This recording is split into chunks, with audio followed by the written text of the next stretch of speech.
Hello everyone, welcome to the live stream. Today I am working on a bit of a mood board. I'm sort of calling it a magical realism type style. It's kind of a hand-painted children's book in not necessarily acrylic, not necessarily watercolor, but sort of that magical idea, and I'm working on getting a mood board to sort of stick to that style. And it's a little challenging. I was playing around with it a little bit, and I thought you guys might want to see sort of what's going on and how I go about sort of solving some of the problems you run into while you're creating a mood board. And I think it'll be interesting for some of you. So let me pull up Midjourney so you guys can see. And yeah, I'm just going to be generating a bunch of art. Feel free to post in the chat if you guys have any questions.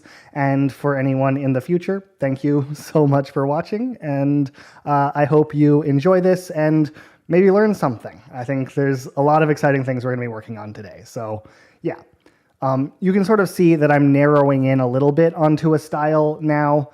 I sort of worked my way into, and I have this sort of mood board, magical realism. I'll just sort of show you where this is. So this is on the personalize tab. You can click create a mood board and name it up here and drag some images in. I started generating a few. These may all end up getting erased out of the mood board eventually, but it's nice to have a mix of indoor and outdoor, night and day, light and dark. You want a diversity of scenes that help sort of describe your style in a way that you can actually use those scenes to generate almost anything else. If you have only outdoor setting things in your mood board and you try to generate something indoor, it's gonna like put plants and like outdoor things in your indoor spaces and it won't make any sense at all. But having this as a starting point, and I'm sure later today we'll end up sort of going through that starting point again, but it helps to kind of work your way up to that diversity of images before you start working from the mood board. So I ended up starting in just my default profile with a detailed prompt to hopefully try to stick to a style. And then I brought the mood board in to get a little bit closer to this descriptive, children's book asset art style that we've kind of come up with here. I like it to look somewhat realistic, like a real place that might be, but kind of that magical energy that's coming out of this. And we'll sort of see what comes of adding more and more and more images to this mood board, taking things out that don't match as well, and we'll continue to hopefully make progress as we get closer and closer to a really like powerful and interesting mood board that excites us. So I have that one turned on, the one I was just looking at, and we'll keep working on it. So so far I've only done sort of these portrait things, so I want to sort of try to generate some that are just the scenes. So I will sort of do a children's book background, beautiful scene, and we'll generate with no people for this first one. I added this, puts a negative prompt in a multi-prompt way with a weight of -0.5 of whatever you have after no. So that'd be the same as going -0.5 like this. Those are the no parameter does the same thing as that. And so you sort of, I can open that and you see there's like two prompts here in a multi-prompt split up in this way.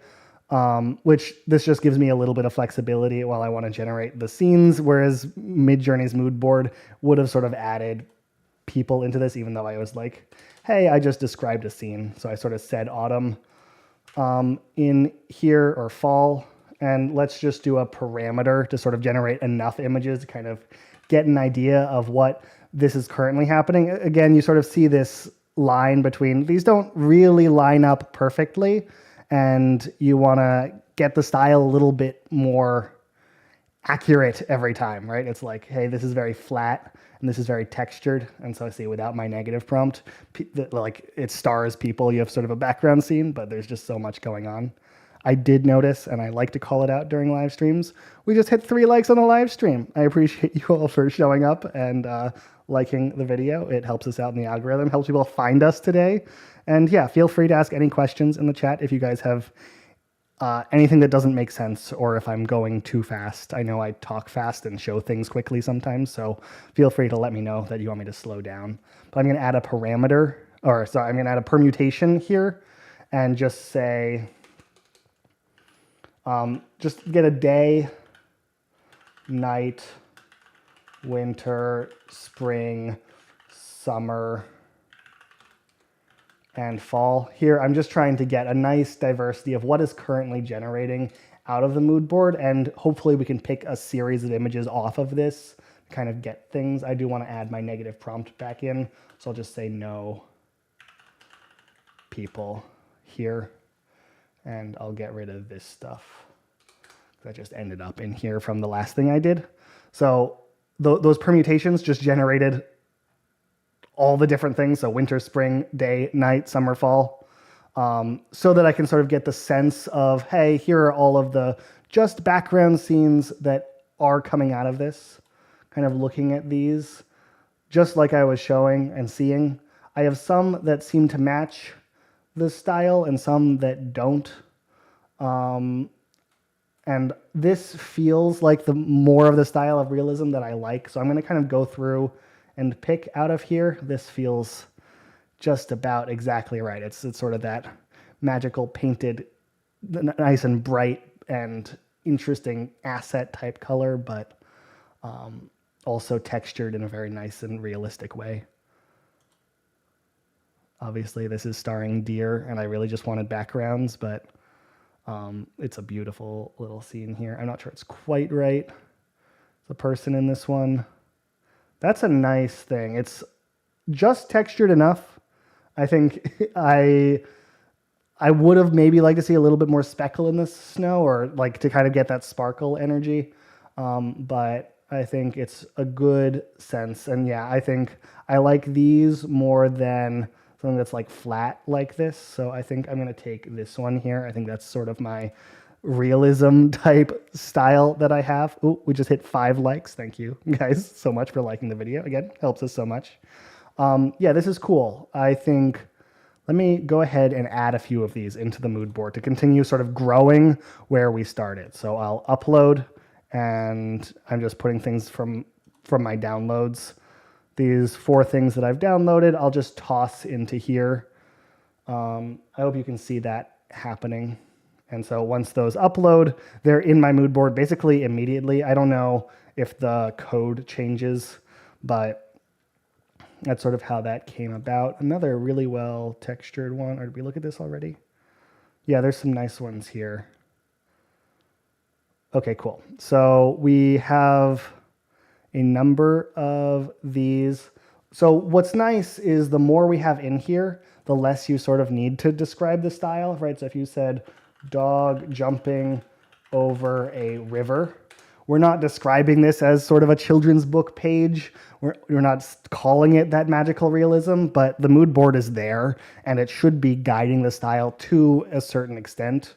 And once we've kind of added enough into this mood board, I'm expecting that to get even more likely to sort of do what we want. Whether it's really what we're after, we might be pushing it too hard, right? It's like we added like those 4 images of just backgrounds, and so it's generating things that just feel like backgrounds, and I don't have my dog in there. So I want to take good results when I have sort of more interesting prompts and bring them into the mood board too, if they are high quality enough. This is close, but it's not really over the river, so I may describe something with a little bit more detail.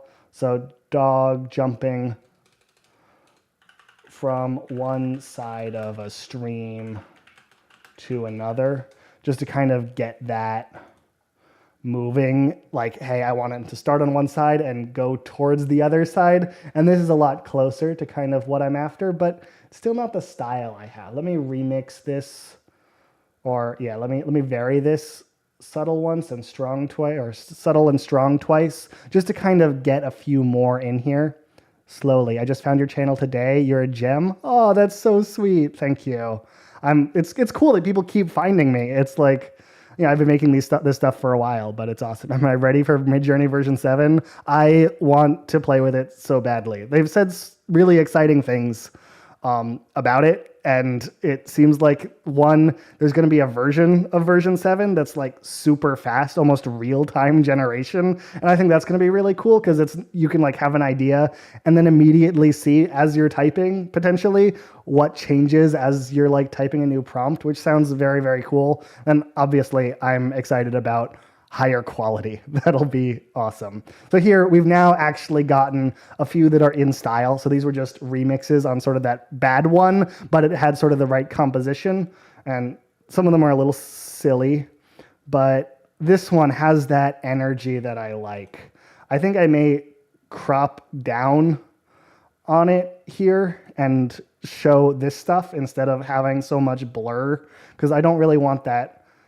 This is all supposed to be painted. I don't really want it to ever look like a photograph in this way. So let me generate from here and then maybe we'll bring it back. But some of these got close. I just don't love seeing sort of this blur in the background on things.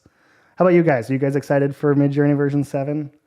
They say the end of this week. Is it like, it should be coming, but you know, they're like, oh, I can't promise. Who knows what happens based on this round of training? What's going to happen? It's sort of unclear. They do their office hours on Wednesdays, but in my experience, updates are like, you know, a Thursday, Friday type activity. And often they like release it to some people and then so the following Monday, they add a little bit more. Greetings, without a doubt, you're the best channel with this content. You know, I take a certain approach to it. I think there's some people who do a really good job covering every update that comes out and like, oh, or this is like some things that's happening in AI and they go over everything. But I really like to narrow in, and I think Midjourney is the most aesthetically beautiful tool. It like makes the coolest stuff in my experience. And here, I think we got our dog going. And so, yeah, I think that I like to really dive deep and figure out how to use something the absolute best. But like, you know, I've done a little bit with AI video and a little bit with a few other models, but really focusing in on Midjourney has worked well for me. And I do tend to find that I cover things that no one else on the internet does when we talk about like how to do something right from a Midjourney perspective. But yeah, there's definitely other approaches and other things going on in the AI space that you sort of have to look for other people for. And, you know, lots of great channels that do that sort of thing. Matt Wolf, Tau Prompts does AI video really well. We actually had him on a live stream a few months ago. But yeah, cool. I downloaded one, so I'm just going to add it to here because again, I added these like 4 backgrounds and suddenly it stopped like listening to my prompts as well. So I'm just going to immediately drag what we just finished into this and hopefully we can kind of keep building up. Eventually I'm hoping to remove things. King Zero, do you want them to add a feature like Midjourney like Google where you can edit a picture with just text, put her in this dress on the beach and it magically does it? Yeah, I think that would be cool for Midjourney. I think it may not be necessary. I think it's almost a bit of a trick. Like what Google sort of came up with was, hey, I have a large language model agent deciding how to do actions. And I think that large language model, what it did was it selected part of the image in a careful way, and you know, obviously a multimodal large language model selected a part of the image in a careful way and then wrote a prompt to alter the image in a way. But I think really what I care the most about is the basis of the image model itself.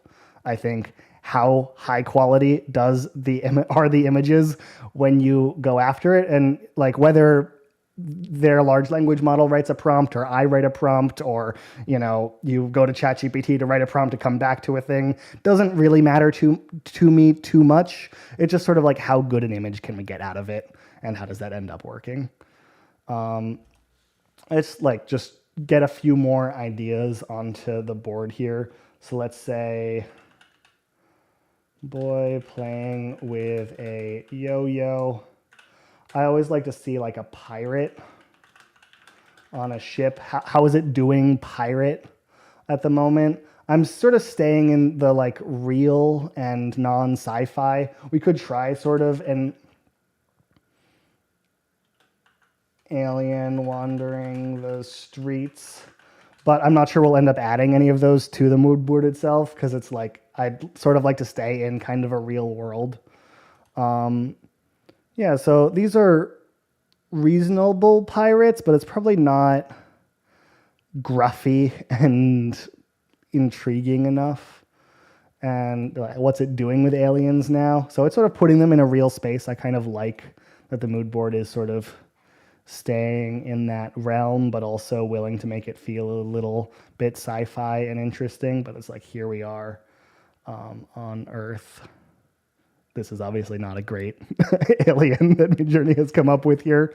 Oh, we did hit 9 likes on the YouTube video. This helps people find the stream. I really appreciate every single one of you who've liked it. I've been calling likes out on live stream since I started, and I feel like, I don't know, it's fun, and I really do appreciate every single like that we get. So cool. Yeah, I think these are going to be good like tests to sort of see what the mood board is doing. I'm not going to keep working on these images. I think Yo-Yo's like, how does it handle that kind of thing? Well, there's just like the AI art isn't that good at it. I hope they fix consistent characters so it just works. That would be so nice. Yeah, it's hard to kind of.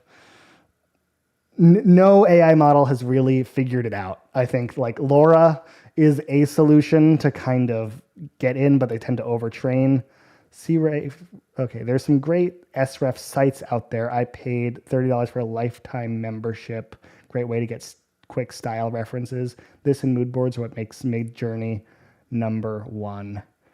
Cool. Yeah, I think it's cool to kind of feel like you have a locked-in style. I find really being able to workshop a quality mood board will help you lock in a like really compelling style and things don't change too much. I sort of imagine when I make something like this that someone has a real project in mind, like a book. You can try something 2D vector graphics illustration, try to make a consistent character, but it's just not working in that 2D vector. Yeah, we'll play around with that. So like, here, I'm going to stick on this mood board for a little bit, but if I forget, Kevin, remind me that I wanted to kind of hop onto that idea because I think there's something real here. Let's sort of do another like set of permutations. I'm just going to do day, scene, night, scene, and then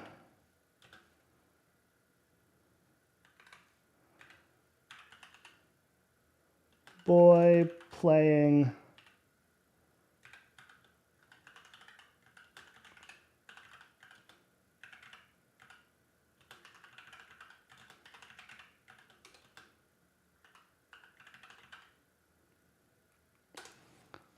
just generate a whole bunch of images. Do you think mood boards will eventually replace style references? Greetings from Brazil. I think there's a time and a place for both. I think, so there's like style references and style codes, and they're both good. But I think that like sometimes you really just want one image and I want this to be the style, and that can really help you like follow a style from something that you just created.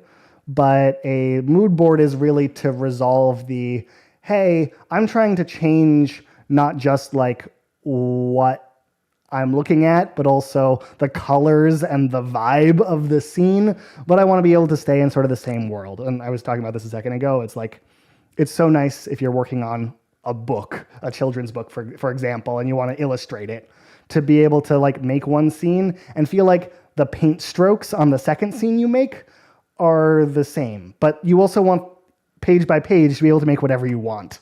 And a mood board is good at that because it can have a diverse enough set of images defining the style that you can stay in style and also change drastically what the actual content is.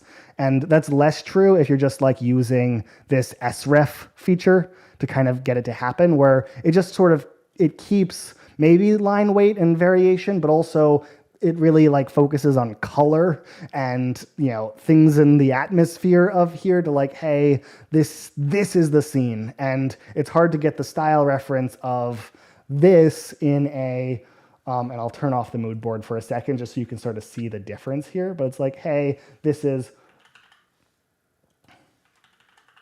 close-up portrait of a young girl in the sun playing with flowers, right? This is sort of to transition from that sort of blue scene, dark night. Obviously, we generated like 50 images a second ago. Or maybe not 50, but like 20, 25. Just to sort of get a sense of here and see if we wanted to grab anything and use it. This is close. This might be, I think, trying to do the chicks in here too is too much. But let me fix sort of the top and bottom of this and define this. Yeah, so the code is changing, which is the pain as I keep adding images. So it's like, hey, if I make any changes to this or anything, it like stops working. But at least for you guys, it keeps working for me because it's saved in my profile. But boy in a farmyard. This is a nice one. They've been releasing that next month. Yeah, I think it'd be very cool to be able to work in a 3D space. Yeah, so here was the like style reference we used.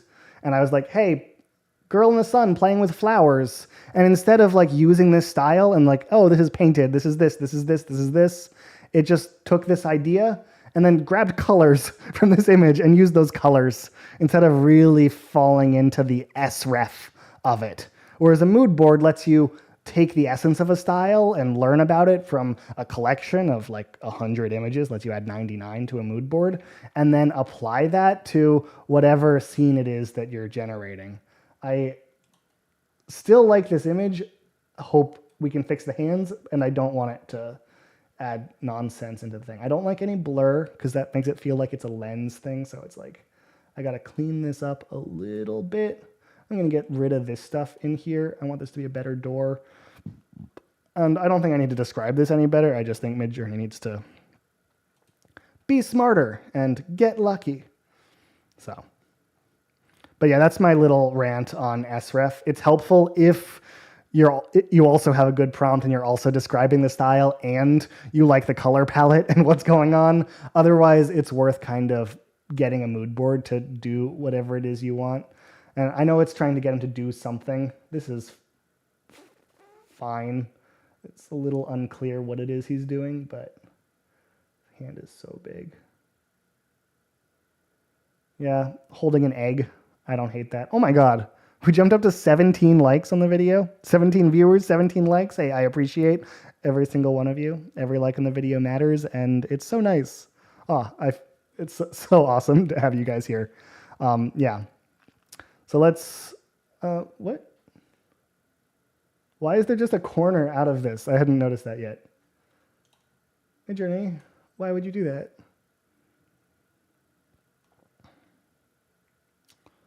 What could he be doing?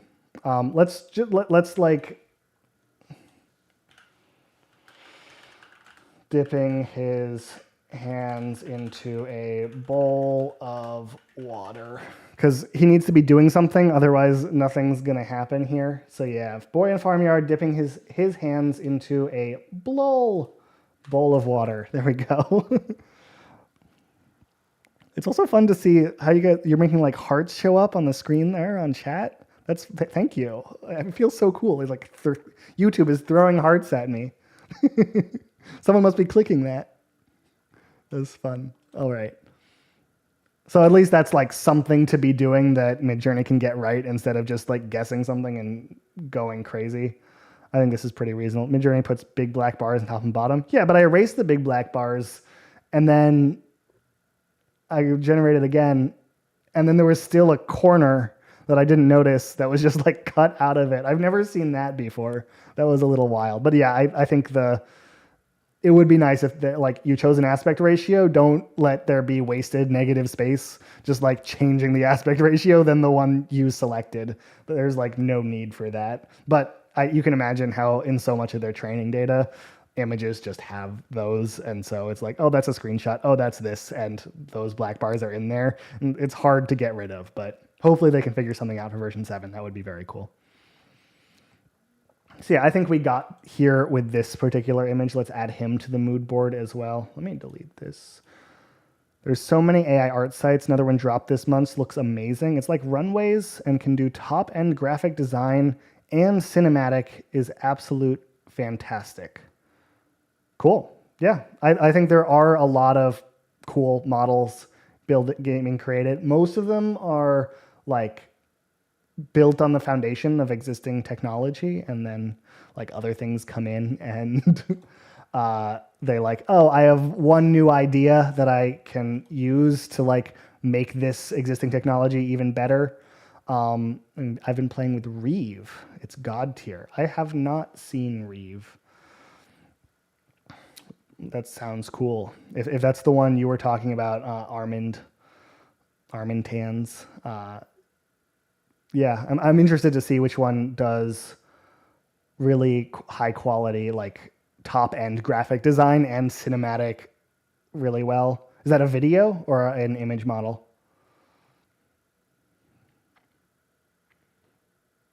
But yeah, let's see if we can pick out, when I generated all those permutations, see if we can pick out any more that seem like they fit the mood board pretty well.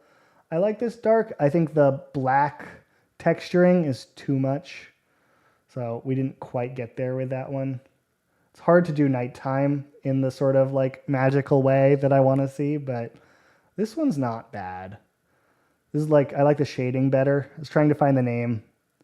Have you read the prompts? They're really detailed. I'm not liking that.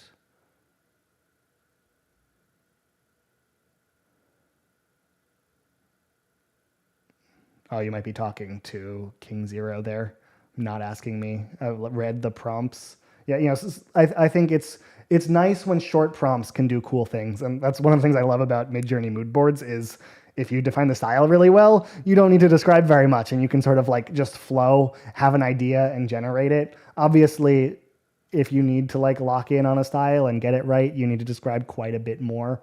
But yeah, it's cool. We're making progress. Let's see some of these. This runner, that didn't do it. Here, let's generate these again. Q2. I think it's just like too detailed a scene for it to do a good job.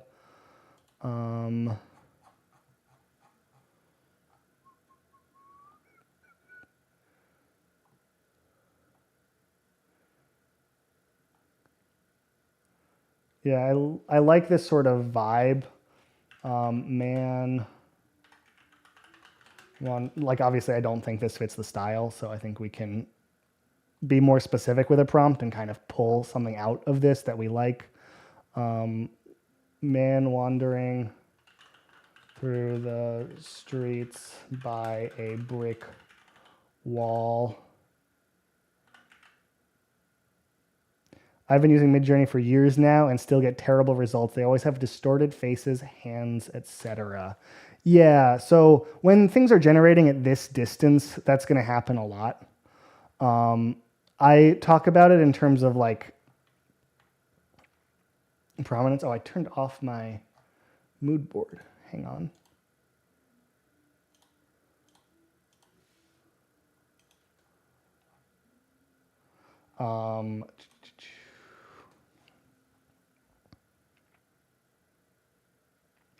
Yeah, like I talk about that in terms of the word prominence. You don't get distorted faces when your face is close up like these here, right? Close up portrait of an expressive character in an unusual situation. I'm using vague prompts because I'm working on a mood board right now. But if you're able to generate something close up first when it can get the hands right and it can figure it out and then zoom out, you're going to have a lot better luck than when you're generating something like, And I think this is a good example where you have a complicated scene in the background, you have a complicated scene on the other side, you might maybe a somewhat simple foreground, but then a very detailed character. And if you think about what makes up this like face here, there's like, you know, maybe 200 pixels in this little bit that's defining this face. And Midjourney is pretty good, but it can't necessarily get every detail, every single pixel of something exactly right. And so things are going to look a little distorted because it only has so much GPU power in its like 1 GPU minute to generate something exactly right at this like small part of an image. And so that's why I sort of recommend to people, figure out what it is that you want to is like going to be the most important part of your scene that you want Midjourney to get right. Generate that first and then zoom your way out to get a more interesting and compelling scene. And so I use these very vague prompts sort of talking about, hey, this is what it is when I'm, you know, I just a day scene, night scene, boy running, girl running, you know, that type of vibe, just to get inspiration for myself to kind of come up with cool things. V6 came out in December 2023 and it's 2025 now. It better be worth the wait. Yeah, you know, I'm satisfied with V6, so I'm not like, oh, if they don't just blow me away, I'm unsubscribing. But yeah, I hope they have cool things. And Q2 does help on the like prominent side. Oh, Darla Lynn, yes, I agree. You're a gem. Glad I ran across your vids. Thanks for sharing. So sweet. I appreciate that. Yeah, these are a better style for this, and I think it helps, but it's not quite, it's just a little too faded in here, or at least like painted on with thick brush, and I've been shooting for a little bit more detail. So like if you sort of look at these, it's like, hey, this is very magical realism. I want to see realism here.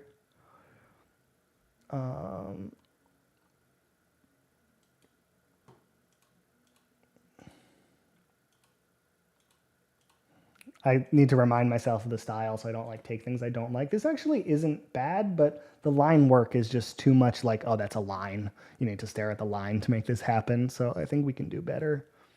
And so to sort of take that lesson, right? Having that man being far away,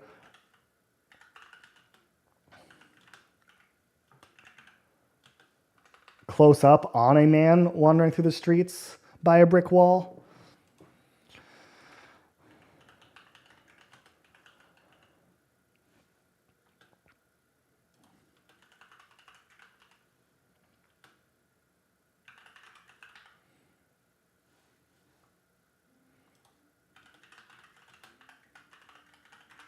Let's like see his face.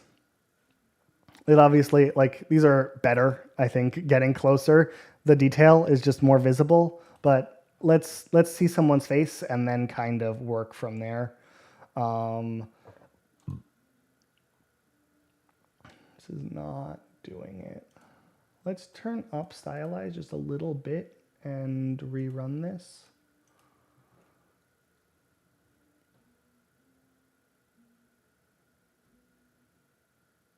Midjourney is a better upscaler too. Yeah, I hope whatever they come up with version 7, hopefully in the next couple weeks, does have a better upscaler. I'd really appreciate that. This is a closer vibe, especially if we zoom out and don't get that detailed on his beard.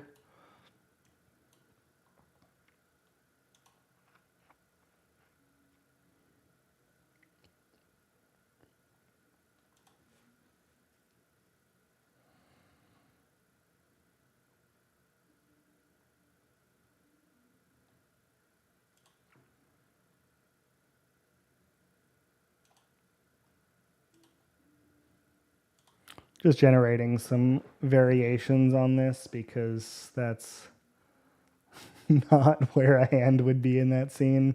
And so this is going to be a better place to work out from.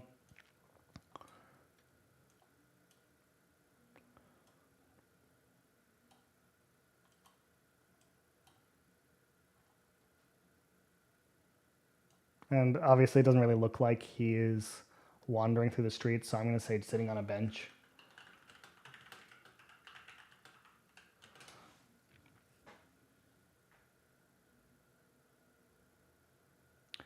What does your workflow look like? Do you start with creating a mood board? Do you design a character, then create a turnaround sheet for that character and put them in a scene? Or do you work in a different order? Yeah, I think it depends on the project. I think sort of what you describe, that order of, hey, I want to create a mood board first, so I've locked in a style, and then I want to have a good idea for my character, and then I want to create that turnaround sheet because having more variations of my character lets me create more of that same character. And then if now I can sort of build the scenes, that makes sense if you're working like on a project where the style is locked in and you want to generate the same character over and over again. That's pretty much my workflow. There's sort of a second round of perhaps I can kind of generate character likeness in the scene, something close. I call that sort of a template scene, and then kind of work my way out afterwards. Or so it's like I create that template scene and then I edit to fix consistency. Sorry, I misspoke a little bit. I was thinking about working my way out on this. Yeah, I would kind of generate something that's close to my character before I necessarily try to really optimize for likeness for the character in a scene. But yeah, I think you can design a character and then design a mood board to fit that. I don't think you really need to stick exactly to the style from your turnaround sheet. I don't think it's like necessary to go in that order every time, but in general, pretty much, yeah, that's basically what you've got to do is you need to lock in your style in some way if you're working on a larger project. And then you need to kind of scan it. Well, I'm 9 minutes behind and have this vid on 1.5 speed. You got to get here on time if you want to see everything and be here. That's funny. Hi, when you get here 9 minutes from now. Making progress on here. Maybe not. Yeah, he's a bit of a mess, but I think we can maybe see that being a reasonable image. But yeah, I do think that kind of getting through there, I think this is about right. I'm tempted to remix subtle.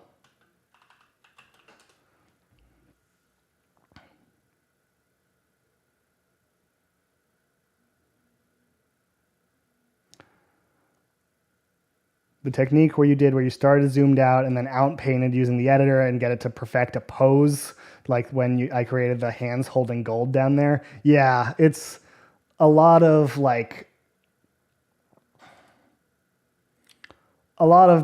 painful direction to kind of work your way up to something like that, but it's really helpful. This is a little bit of a hack, just in case anyone saw that happen very quickly and wondered what I did. You can remix. You might not see remix on here, but if you think, hey, I've gotten something that I sort of like, but it just looks a little bit wonky or not perfect, the physics don't really make sense, you can remix something into a higher quality, so have the CPU work on or the GPU work on it a little bit longer. And it doesn't always help, like obviously there's distortion involved in something, but at least the physics of this stuff makes more sense. And this is a more accurate sort of like first generation than I might have gotten if I was like zooming out all that time. So I don't mind this result too much at all. And if I needed to kind of like go back to this and then zoom out again, I could also remix creative here. I'm gonna turn off, stylize is fine. But yeah, if you don't see remix, because it's like it was on Discord first and then you didn't really need it that much, but it's really helpful to be able to vary and change your prompt so you can adjust your arguments a little. And so yeah, you do that here. Remix shows up, so it's starting from this image in a way that you can't really do from an uploaded image or for an image you just seen without using this feature. And then adjusting the parameters really lets you like make a cool tweak that you really appreciate. And Remix Strong to kind of, once you've sort of established what your scene sort of feels like, now getting something like this helps a ton. Obviously, I still want my style, though this is a beautiful one. I actually love this a lot better than sort of the scene I was building once I sort of defined everything about the emotion of the scene that I was doing. Remix is a good alternative to style reference. Very often, it's a good alternative to style reference. It's closer to an image reference. It's not one. It's more powerful than an image reference is, but it like understands the whole content of your scene and the style of your scene and lets you kind of continue it. And it made this, which I really love and I want in my mood board immediately.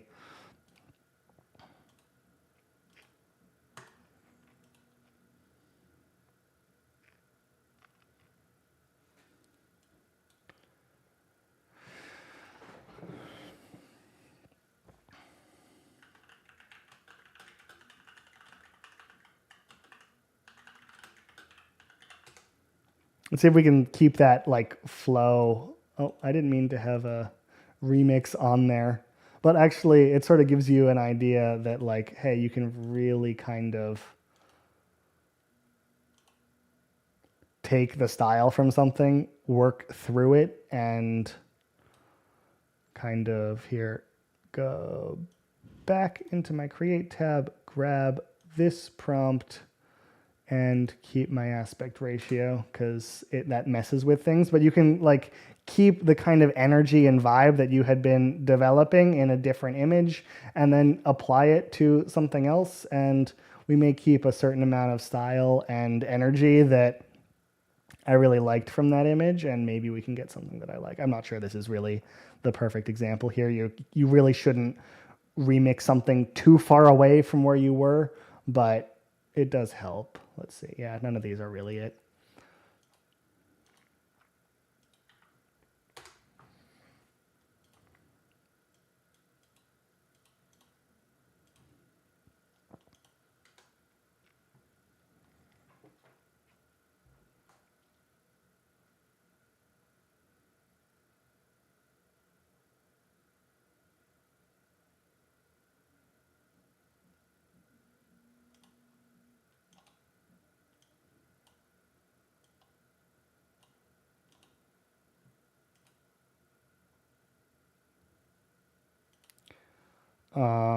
Yeah, let's create another round of, I think this is helping that I can now sort of describe a scene pretty quickly and get a pretty good answer to what I've done. Let's see how it works with a like animal again. So let's do, last time we did dog jumping over a stream. Let's do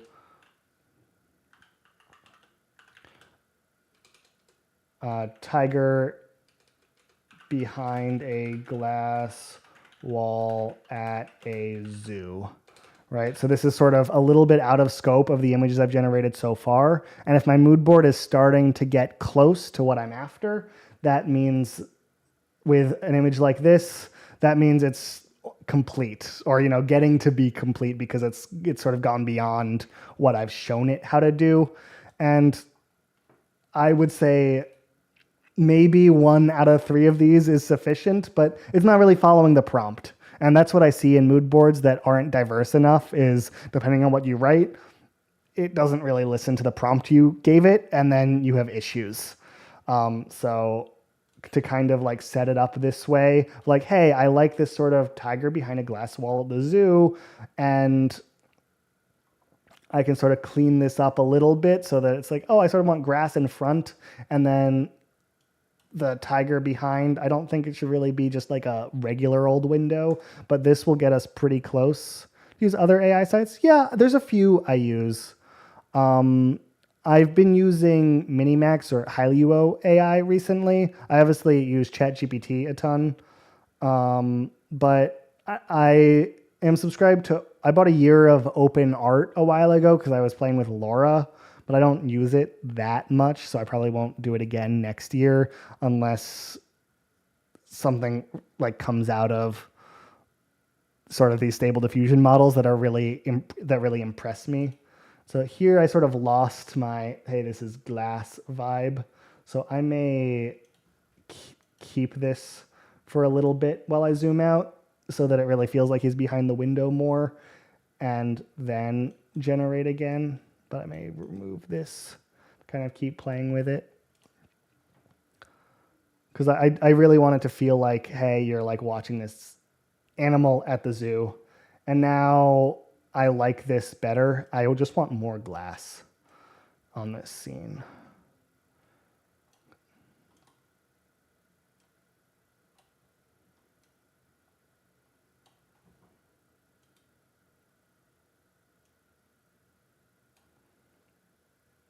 Tiger in a glass enclosure.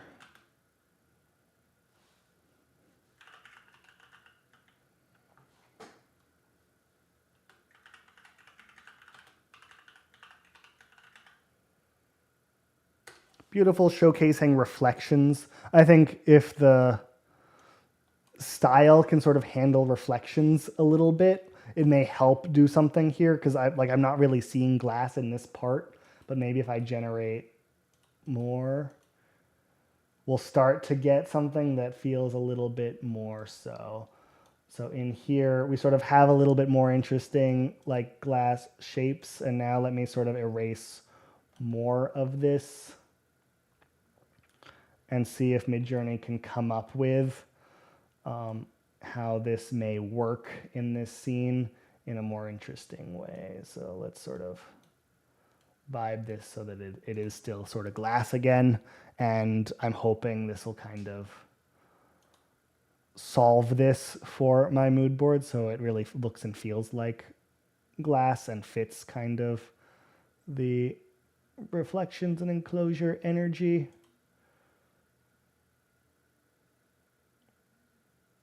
It's not bad. It's not perfect.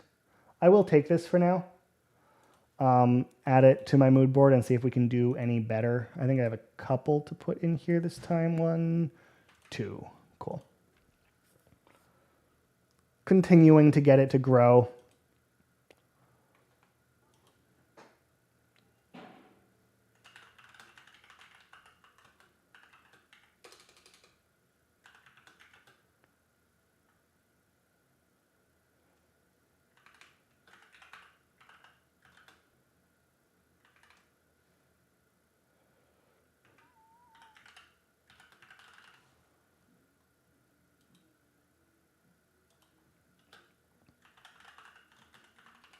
Here I'm doing another like set of permutations to sort of get a little bit more breadth of content in here.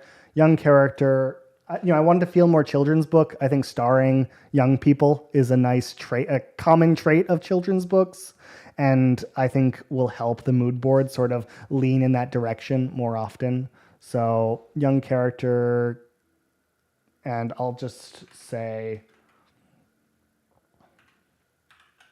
boy and girl in a, we'll say like town, park, beach, day and night. And so this will generate like 12 images out of this, just because it says every permutation of girl, beach, night, right, boy, park, day, to sort of accomplish all of the different permutations of the things that I've been describing, using my mood board to sort of set the scene and see if we can grab a few more of these that are the sort of style we like. I actually really like this image. I'm going to zoom out on it just a little bit. I think it's about reasonable, but I think centering things often helps a little bit. This image is not bad either. This will get us closer.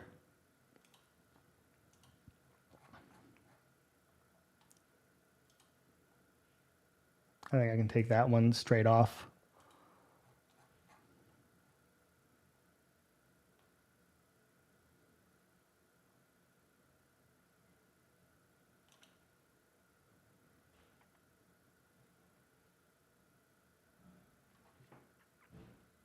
That's sort of cool. I just don't think it'll zoom out well, and I think it's too close to sort of be what it is. So I'm going to try zooming out on this, but I'm not going to work too hard on this image if it doesn't work. We did jump up to 24 likes on the video. Hey, thank you all. I used to call out every single one, and I haven't been able to do that today because so many likes have been coming in. I appreciate each and every one of you liking this. I can't believe, oh yeah, you guys are like showing up, and I get to like see and talk to you, and we get to sort of work on this together where I would have normally been having to do this alone. This actually turned out really good. I didn't think it would zoom out well, but sort of I erased just enough that it's a pretty compelling character. Let's sort of keep scrolling through the things that I'd found. He's not bad. Let's use him. I want him like playing baseball. So let's kind of young boy in a park scene holding a baseball bat, I think could be very cool. And we'll just give him a little bit more room for a second one. I did generate that once, so what we can see sort of how both turn out.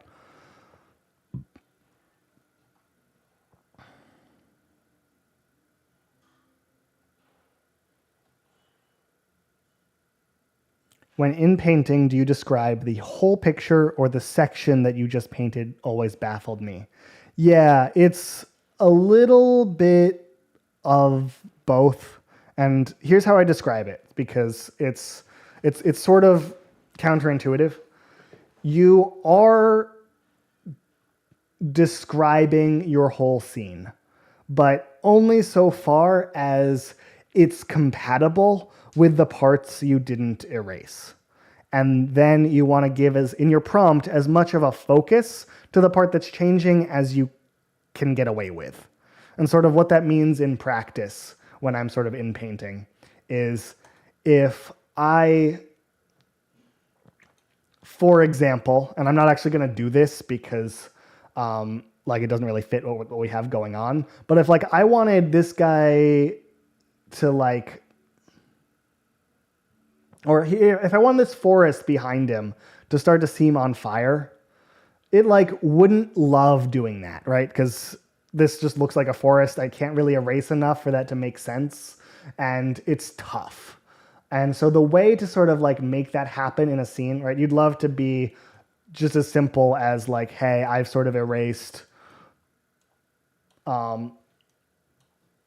boy playing baseball in front of a wildfire. And this is close, right? This is consistent with the part that I'm not generating and could maybe do it.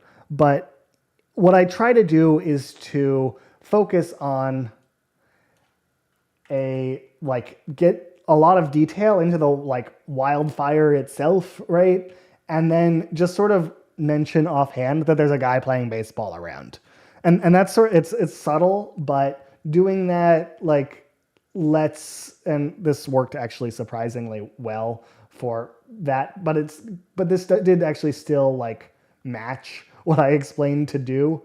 But if I was able to instead say, hey, a raging wildfire burns the trees in the background, making the entire forest glow ablaze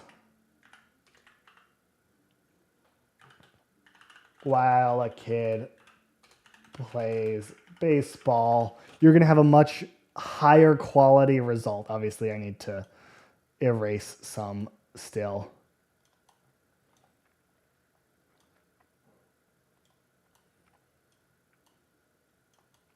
But just to kind of give you an idea of like how we sort of get this to happen more completely, you focus very deeply on what is this prompt describing, what is this thing that I'm trying to change, and give a lot of detail in how that looks. And then bring it back to, and obviously I sort of was in a different situation. I had to like re-erase things. But that's what I found gives me the best results and the most, hey, it consistently gives credence to the idea that I've described if I actually like describe the blazing and then erase.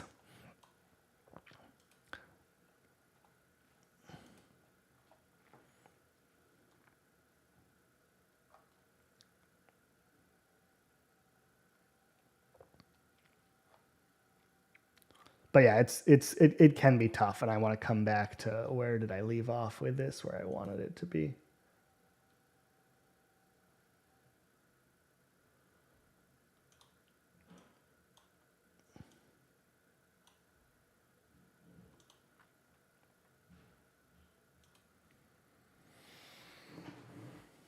Young boy character, close up portrait in a park scene playing baseball. Too low. This is happening a lot while I zoom out, and I don't love it. Let me just do a little very strong and see if we can get better, just a better result out of this.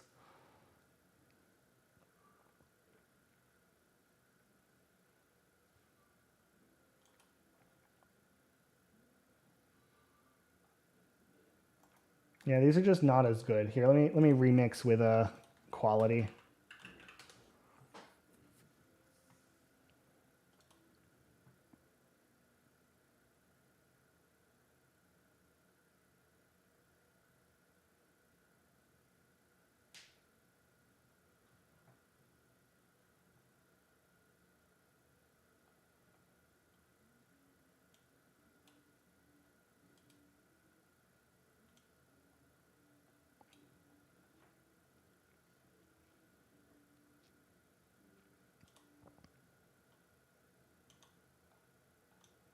That's a better result. I mean, just clean up the mess behind and zoom out just a little bit, and I'm really liking that result.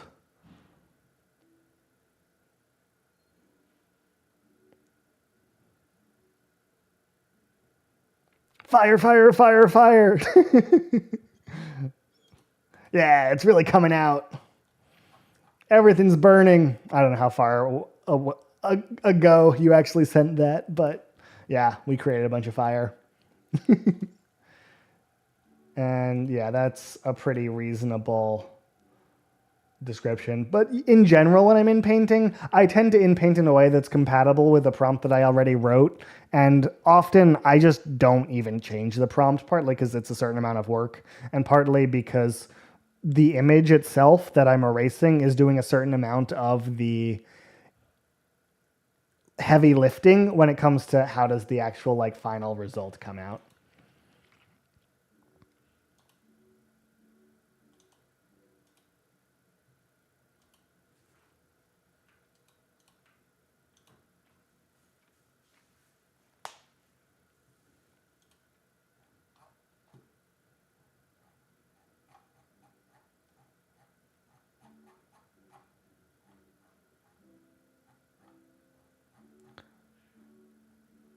There are some cool ones here. Did I put him in already? Oh, I did. Yeah. I think I didn't finish sort of using each of these. I got through to the park, but I didn't do night in a town. This one's not bad. I'm seeing so many of these low angle that I don't really want to use more, because I think the mood board is like too aggressive at like making low angle shots. I wonder if I can turn this into a more normal perspective simply by like erasing stuff. And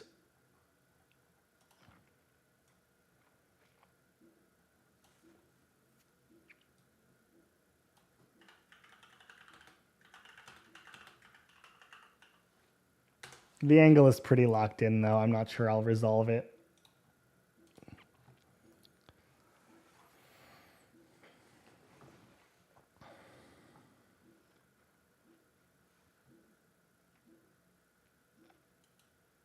But he's very hunched over.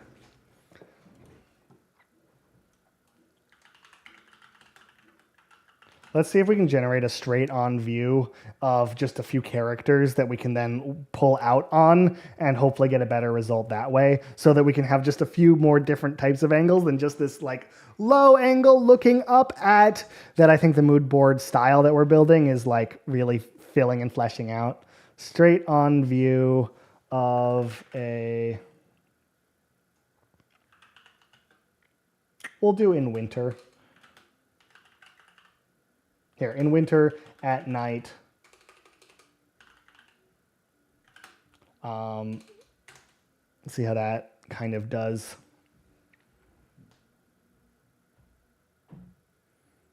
Because I'm thinking when I like zoom out on this, we can do something cool like Northern Lights, Aurora Borealis, and really like fill out the scene. We're so much low angle, so straight on. I'm just gonna like add words like portrait just to really straight on, and I'll do close up because I think the mood board is locking those things in just too far, and I'd love to bring it back. Will this streaming be available on your channel? Yeah, all of my live streams, maybe not all of them because I think some of them get deleted, but you can definitely come back and watch this. You'll just have to go like click on my channel or youtube.com/@glibetry, and then if you go to like videos, there's like a section, it's like shorts or videos, shorts, and then live streams. And if you click live streams, you'll see the VOD show up, and it probably ends up in the algorithms. Try a portrait aspect ratio. We can try. I think we'll still get the low angle version of this, and I really would like to fight it. I just think we need to get a little lucky on some. I'm going to turn down the stylization. If I can't, I'll bring in some of my original prompts and just go to my, like, just the portrait mode hasn't, yeah, the aspect ratio doesn't really change the straight onness. This maybe a little better, but it's like, it's weird. For time's sake, why don't you use --R? Is that the like random style one?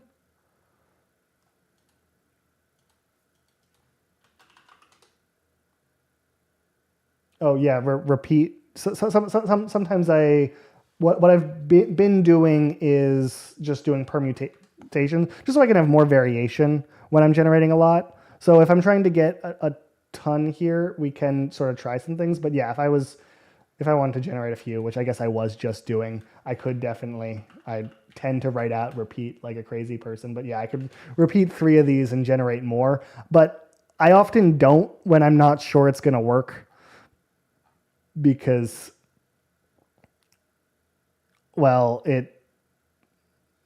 like my prompt might not be capable of accomplishing whatever it is I'm trying to do. And so if I just repeat the prompt, I run into problems. And so I would rather try a prompt and then change it a little, and then try a prompt and then change it a little. But yeah, repeating definitely does help and isn't crazy.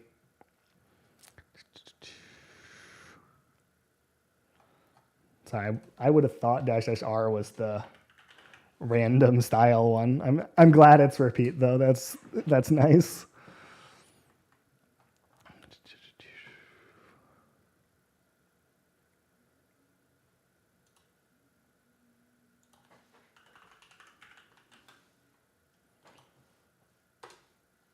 I do think this is close with the stylized down. I want them actually facing us and actually see the person's face. So portrait helped. This isn't a low angle anymore, so we may be able to kind of call that good enough. I'm going to take this out. I'm going to add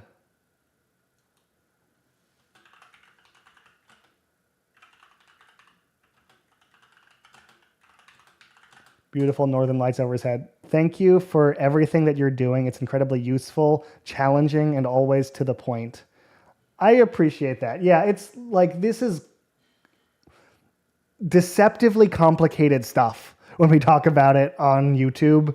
And I have to sort of balance this below. Is it picking up on your personalization?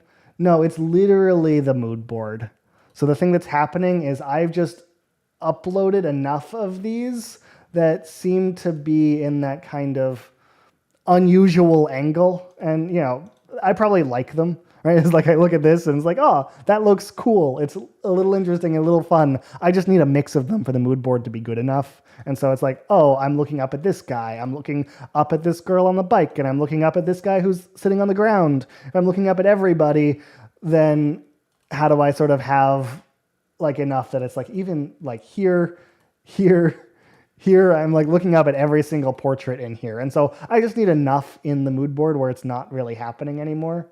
And I'm hoping that some of these will help. They didn't really do my Northern Lights thing, and I would like it. So let me go like this and see if we can get some Northern Lights in this image, because I think it'd be cool. But yeah, Mike, I really think that it's a challenge to kind of get these things all set up for, consistent characters, those videos that I've been making, and even like, hey, how do you get a mood board to actually stay consistent? And describing it clearly and simply often undersells how much work goes into it, because like, even though you now know how to do it, there's still kind of a lot to do. And I hope I'm trying to offset that by giving you guys the real experience of it, of like sitting here on the live stream and giving you a chance to see what it's like for someone who like potentially knows what they're doing, still has to like struggle a little bit to come up with images that work in the scenes I'm trying to create.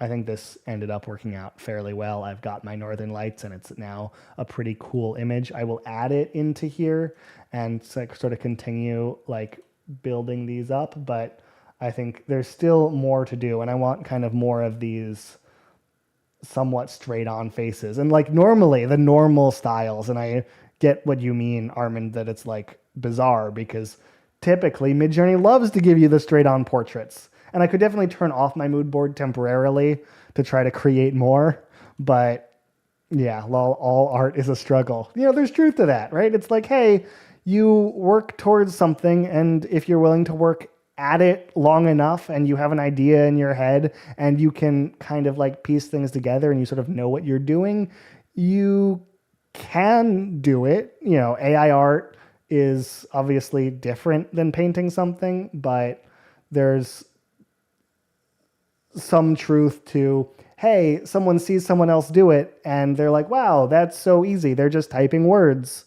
And then when they like try and it doesn't come out the way they wanted and they don't feel like they have the control they want to have, they're like, well, AI art always sucks. But then you see someone who like can do it, and then it's like, oh, not all AI art sucks.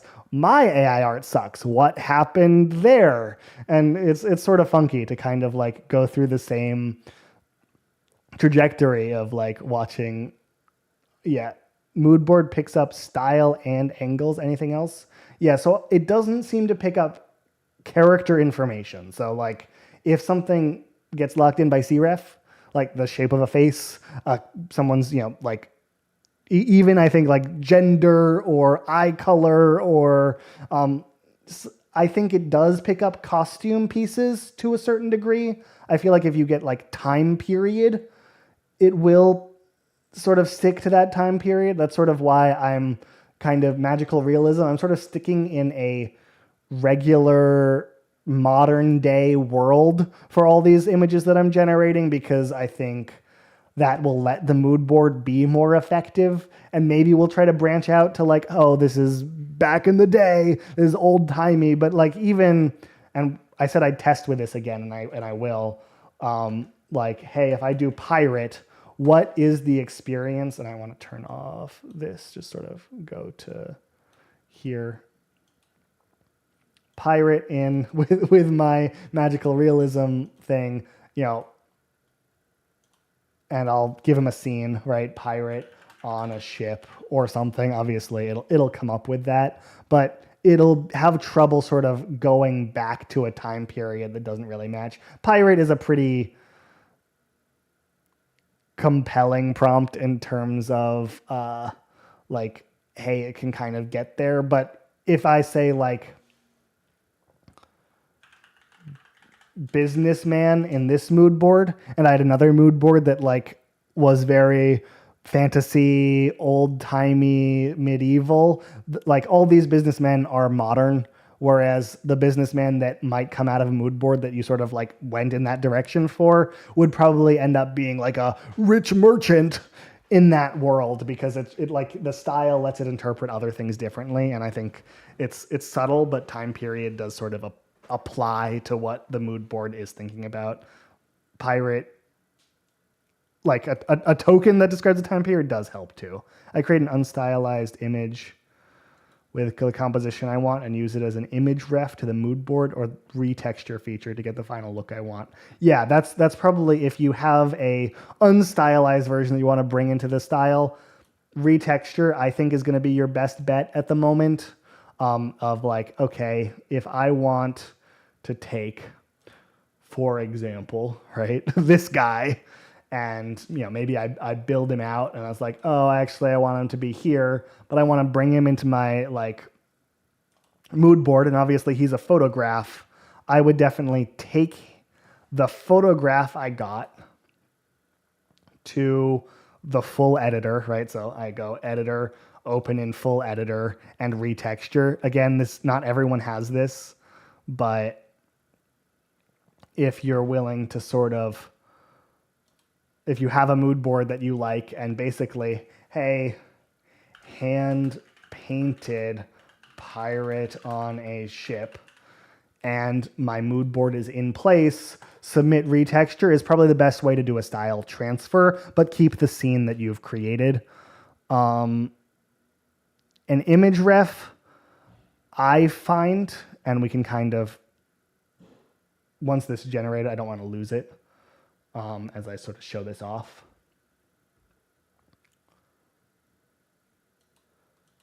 Image reference just contains too much style information, and so it takes this stuff and it doesn't do as good a job at like converting the style, and you lose a lot more. Sorry, so image reference, that's the one you're using. And if I take this into here and say hand painted pirate on a ship with this image reference in place, kind of what happens here. And yeah, it's a little bit messy.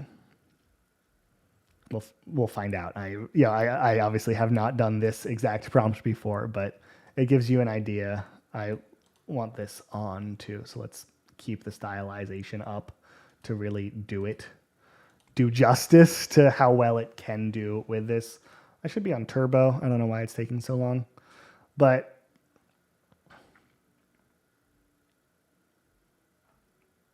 you can see it is pirate on a ship, but like compared to the pirate that it was sort of generating on its own, it's much less painted. And it's hard to kind of quantify exactly what I mean. But if you want to combine two genres, let's say Wes Anderson mixed with horror, would you have, say, two genres in the mood board, or would that mess everything up? I would have used to say, yes, you have to have two genres in the mood board, in the same way that if like you want to mix this style with this style, right? And so to get a sort of like horror children's book page of a ghost zombie. I don't know. I am not horror creative at the moment. Ghost zombie.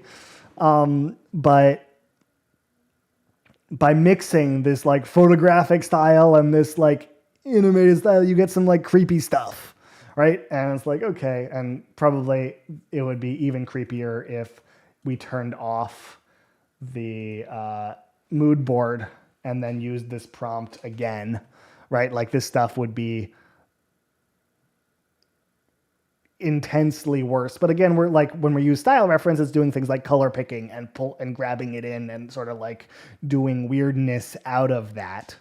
But we can actually mix mood boards at the moment. So you can actually just like create one mood board for one style and create another mood board for the other. And I think that's going to be the answer for like, hey, is this painted? Is this hand drawn, it's like somewhere in the middle and you can't, or like, is this a photograph or is this painted? It's like, it's somewhere in the middle and it's gross and aggressive. But you can sort of get to those somewhere in the middle by being like, hey, I want magical realism, but I also want like ultra realistic. Now I have two selected, and it lets us do this now of like, hey, here, let's do like city scene background, because we have now added a bunch of like portraits of people since we did our like background things. I happen to know my ultra realistic style is good at city scene background in a like photo. And like, how does this mix? I don't know. It'll be weird. And it's like, hey, it's now over textured, right? It's like the geometry of things are more real. The geometry of things are like more real, but also sometimes it just like grabs this in. So it's not really mixing great because, well, I'm not sure these two styles are compatible. Whereas I don't know if I have, let's see. Yeah, here's a storybooky vibe that might be a little bit more compatible. I turn off ultra realistic, I turn this on, and now say,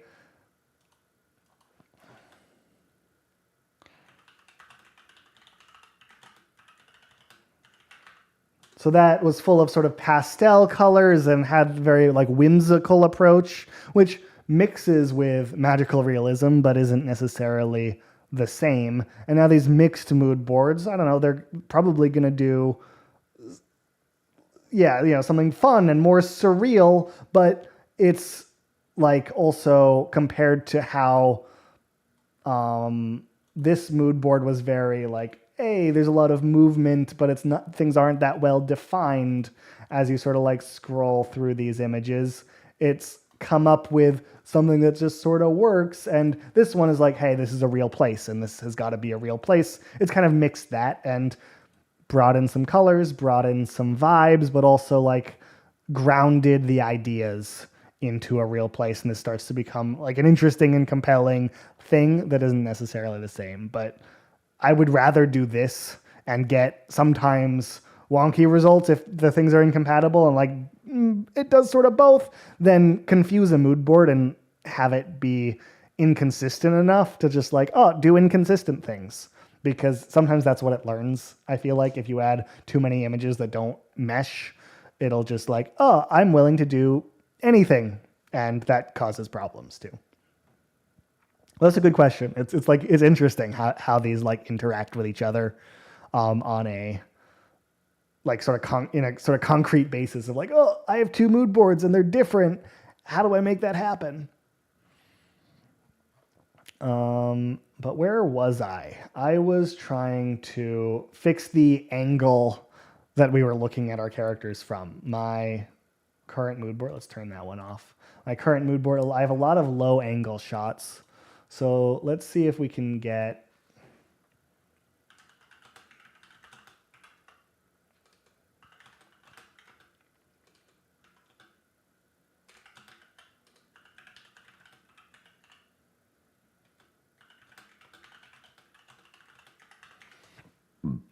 high angle view of a jumping boy on a dock by the sea.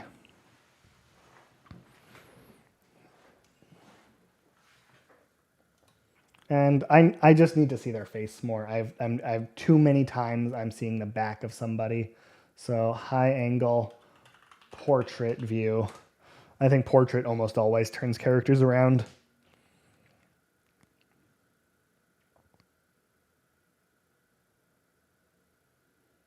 That is not bad. I do wish we started close up. Let me remix strong with a Q2 to see if we can do a little bit better. And I may just run this prompt with a Q2 because I'm sort of starting zoomed out. So it's like jumping to that low angle again. This is better. That's a pretty reasonable answer to what I'm going for.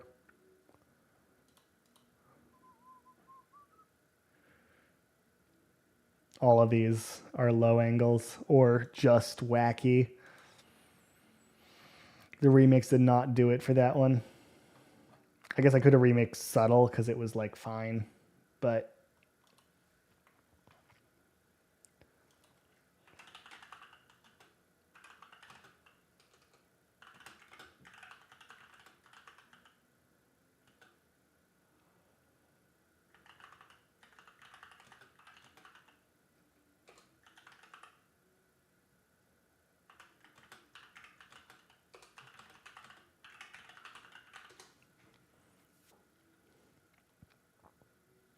we're up to 28 likes on the video. Again, I appreciate every one of you. Just joining. Are you able to create a character and then use them in various forms, like for a book? Yeah, I think that like a consistent character is a very different problem than we're working on right now. But combining sort of SREF and a few different tools. Actually, my latest video is a good answer on that. I actually love setting a prefer option. It used to be impossible. So we had a feature when Midjourney existed almost exclusively on Discord that let you set up a custom variable that defined like a bunch of text or arguments that you could then use by like calling out a name. And so you could be like, and this is kind of the experience that I had, like, hey, I would like to be able to say a princess on the beach looking out over her fantasy city. And I'd like to define this, but I want to like princess, I want to like know who this princess is. And I want her to be Hannah. And what prefer option set lets you do is save a parameter with a whole bunch of information in it. And what my video was about was how to set up a custom parameter that included the SREFs you needed to create a character, as well as really defining the prompt, right, that makes that character much more consistent. And I talked about how it's sort of hard, right? A consistent character in Midjourney is a mix between, yes, SREFs, but also a clear prompt that Midjourney doesn't have any room to misinterpret and get your character wrong. And so this character definition is like close. It's not 100%, but you sort of workshop your prompt and you workshop your SREF images until you get to a point where you're satisfied with how consistent your character is. And there's always going to be this balance between how much you're willing to work on something and how good it's going to be. If you're willing to work a long time to like, okay, I know that Hannah always has this sort of V-neck cut in her dress and always has this sort of poofy things on her arms, and then work my way out from there. It helps, but yeah, it can be a little challenging because it takes some time to sort of set up a character to do this, because this prompt is like, does this work? You generate a bunch of images. Does it work this time? Generate a bunch of images, change the prompt, and sort of workshop your way to get there. And yeah, there are a few other tools that can help. I like the sort of images Midjourney is able to generate, but I haven't really seen Zine. I know they have come up with something else recently that is supposed to be good, but I haven't really played with it yet. So we shall see. But yeah, good luck on the book. That sounds really fun.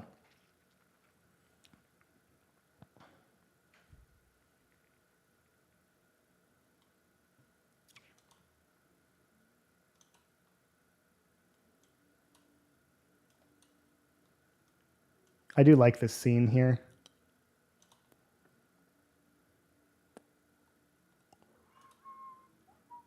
Oh. It wasn't actually on for that generation because we defined a profile in the edit, but yeah.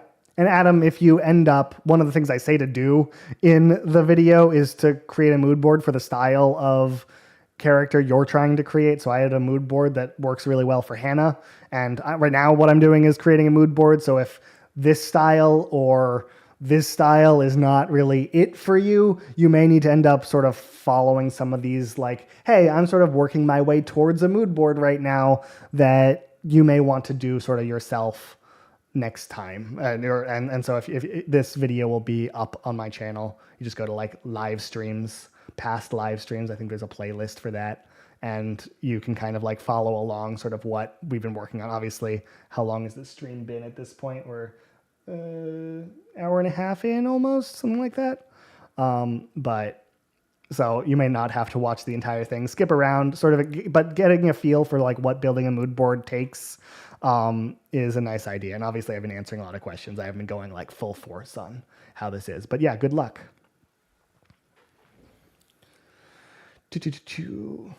Speaking of adding to my mood board, I am going to download this one here. Actually, no, that's not sufficient. Her arm is coming out of the front of her body there. Let's clean that up. That's a little ridiculous. And yeah, let's sort of go through a couple permutations. I've been doing season a lot. I wonder if there's something else we can do. Let's do like sports. Let's go hockey, baseball. I know I've done a baseball, basketball, soccer. And these are going to be sort of a set of permutations that we're like, hey,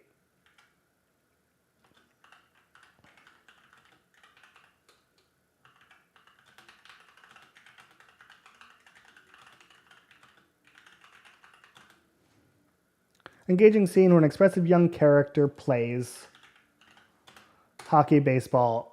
So sort of create these 4 prompts here to kind of get some more I can add into the mood board and see. It's a pretty good hockey scene, except that there's so much behind him that doesn't make sense. So let's sort of like clean that up and then make this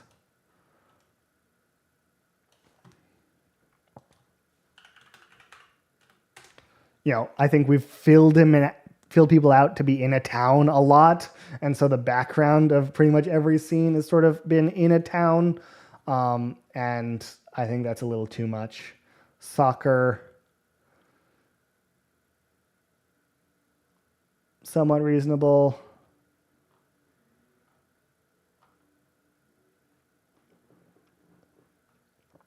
But yeah, I think we need to kind of clean these up so they don't generate in here. I would really like to see ice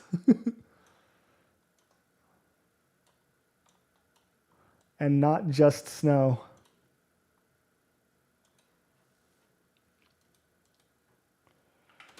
Giving something a color often helps. And actually I was talking about this for somebody earlier about when to, or what prompt you should write while you in paint. And so if ice is not coming in, I was hoping it's just consistent enough with kind of what I had going on here. But a deep blue painting of a frozen lake, ice, where a kid is playing hockey. Trying to describe the thing you want to change in immense detail, so Midjourney thinks a lot about it, and then have what is normally the subject, this focus on the scene sort of being in the background, can often help sort of get these things worked out. You want to erase enough where it sort of makes sense, but kind of gets these things to happen. And so hopefully a deep blue painting of a frozen lake to kind of get that color in there and hopefully generate something that actually looks like ice in the scene. And you can kind of see how much more compelling, hopefully, we've done out of this. It at least looks like it will be ice in here. I don't really want to splash. And so now that we've sort of like defined what the water looks like, we don't need to be as aggressive with our prompt, sort of over interpreting what our idea is. And hopefully we've sort of resolved that here. But this is sort of like what I want the ice to look like, and I was removing this so the prompt wasn't so frozen lake, this is what it looks like, this is how it is. And now it really feels like an icy thing that he's skating on. And I think this is a pretty compelling scene now too. Doo-doo.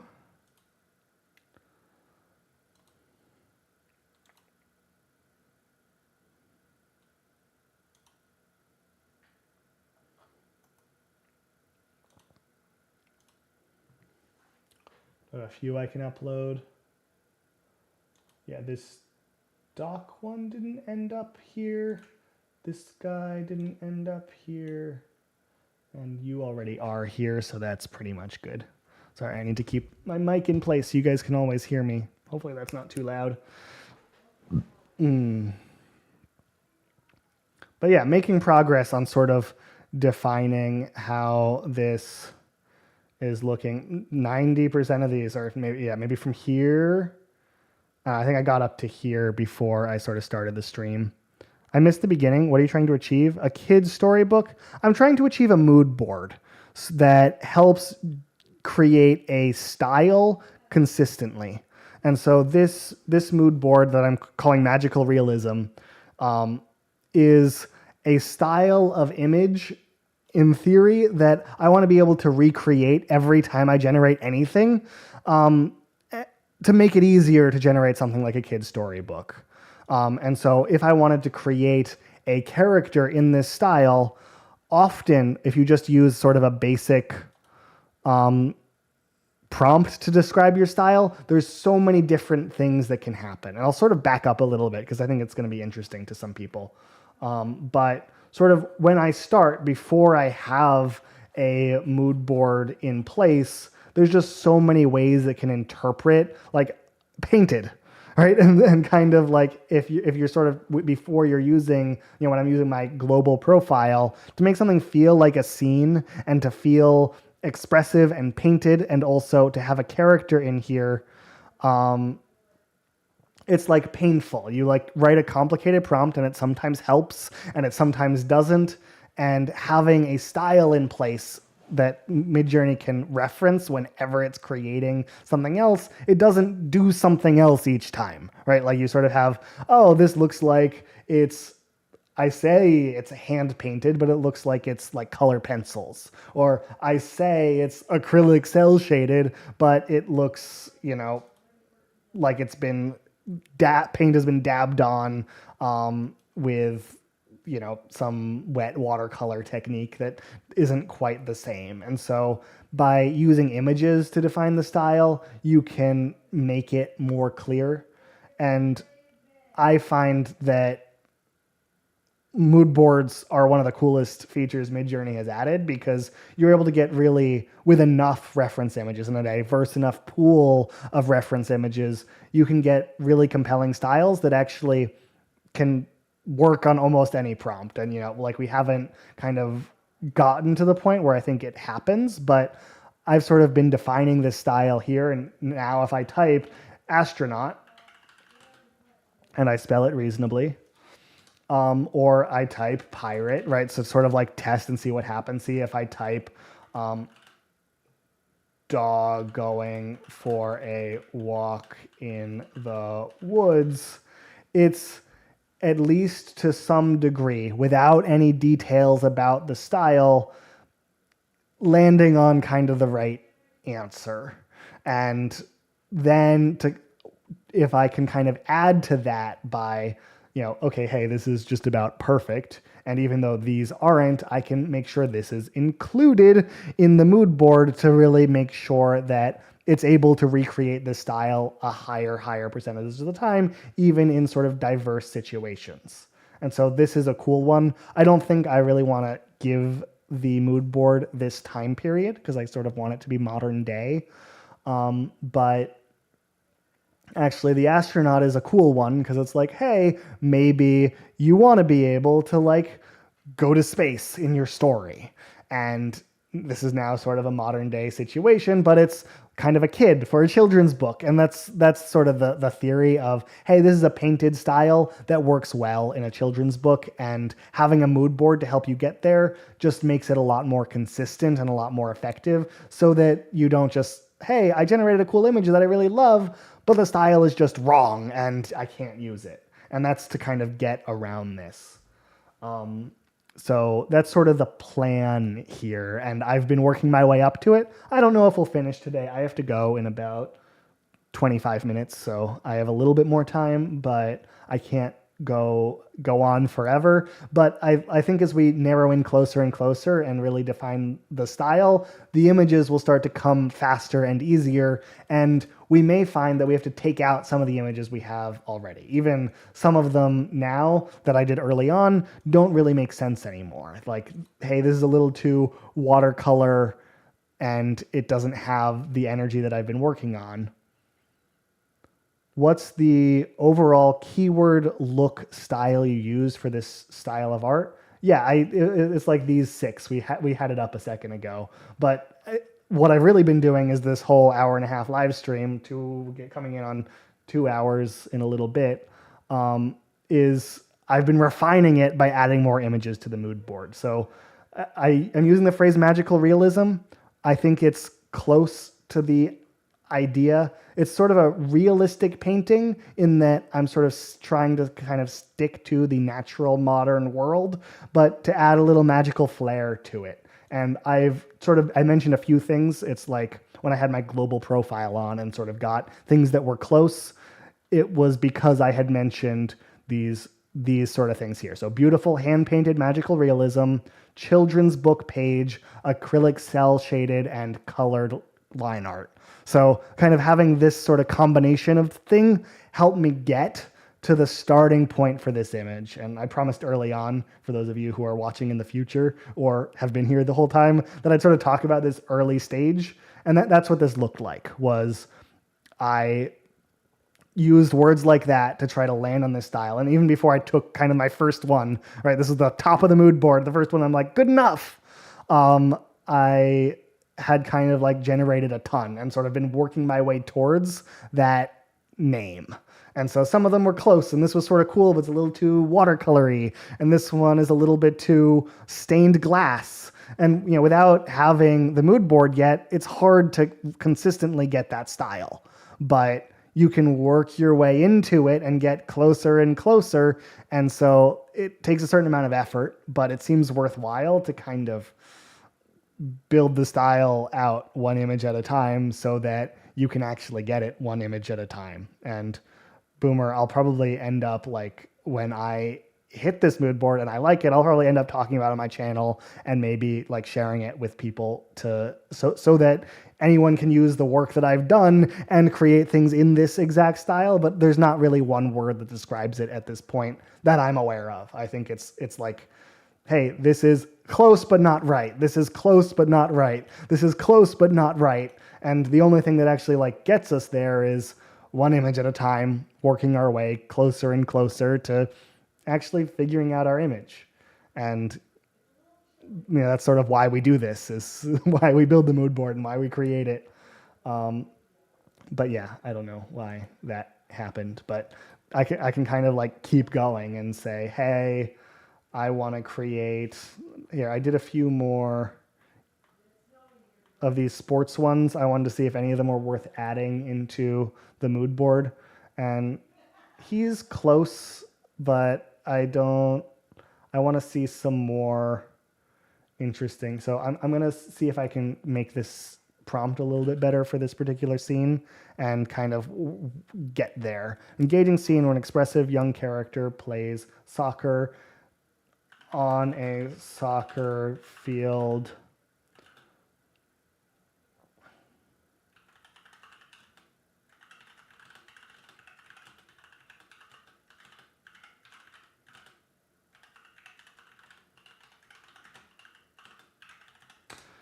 Showing how much fun he's have, jumping towards the ball, sort of getting verbs in there to sort of make the activity more interesting, I think will get us closer to sort of what we're after.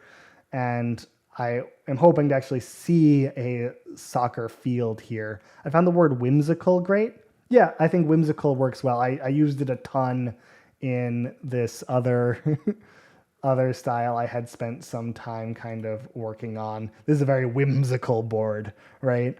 I think when you're shooting in a realistic way, whimsical tends to like lead you astray, right? A whimsical children's book page. And now what's cool is you can say something like, right, children's book page, and see what your mood board is doing, because it's essentially this is a prompt without content, and say, hey, you know what? And I could even repeat this 5 times to generate 5 images with this sort of plain idea, and you sort of get scenes that are in hopefully the style you like. And if you get something cool or something that inspires you, you can maybe recreate a scene like this, maybe a little bit more carefully, so that you have a higher quality face and things you like. So, I think boy in a canoe getting away from a shark can be a cool scene that we do that I wouldn't have thought of, that my mood board is helping come up with sort of a very vague prompt. And even here, it's sort of like, hey, this is sort of what the style is making happen. But I do want to see more of this, right? I want to see more close-up faces out of the mood board, because I think that's what, Midjourney does the best at when you're sort of zoomed in on somebody who's, whether they're, reading a book and I guess you kind of get there. But the whimsical one, right? It maybe didn't adjust the style too much compared to all the other ones we just read, but the whimsy doesn't really help the realism as far as like, hey, the magical realism that I've sort of been coming up with. And so, it's a balance of finding the right word to work for your particular style. And if you have words like whimsical that work for you and the kinds of things you like to make, include them. Very early in the days of AI art, I landed on a tag that I just put at the end of everything that I wrote. It was it was when disco diffusion was the model of choice. And so years ago now, right? But I was like, premium prints available. And I put this little tag that I think I came up with it, but the idea was like all these images it was trained on were labeled. And if something was labeled like, oh, premium prints of this are available, it must be really cool art. And so I had this tag that I put at the end of everything. Midjourney doesn't really need this type of prompting anymore. But it's like, hey, it's cool art and there's premium prints of it available, and that helped. And if Midjourney doesn't do kind of what you had, and it's like cool art. That's a cool one for the magical realism style. I actually really like that. I may not put it in the mood board, but I might put it on my wall. It's a cool image.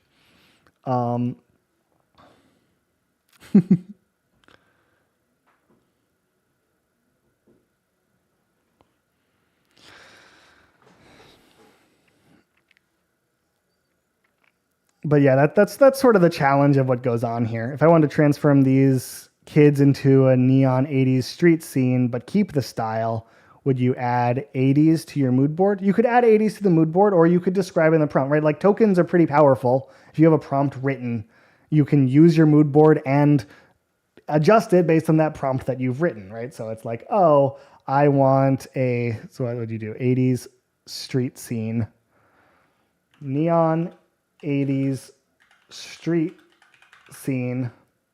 You will sort of get that in my magical realism style, because this mood board has sort of done what it does at this point. I don't think it's done yet. I think there's still more for this mood board to kind of accomplish. And if this doesn't get you enough, right, you can go to the Explore tab and find a neon 80s vibe and take it an image reference. It's like, hey, this is sort of the idea for maybe a style or an image reference, and then like try again. And you have ways to control a prompt that aren't mood boards, and you can sort of keep this style and describe it either in text or with an image prompt or somewhere else. And then we start to get a little bit closer. And so the image prompt does adjust style too. And so, so does a style prompt. And so it's all a, hey, with SW at 40 and my mood board on, maybe we get a little bit closer. But that's the kind of thing that you want to sort of play with. And it comes out pretty well sometimes.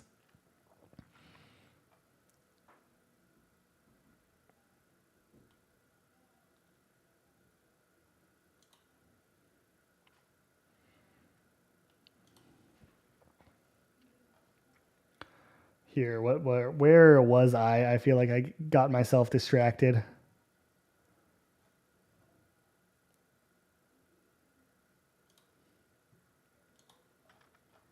I actually just like this guy here, and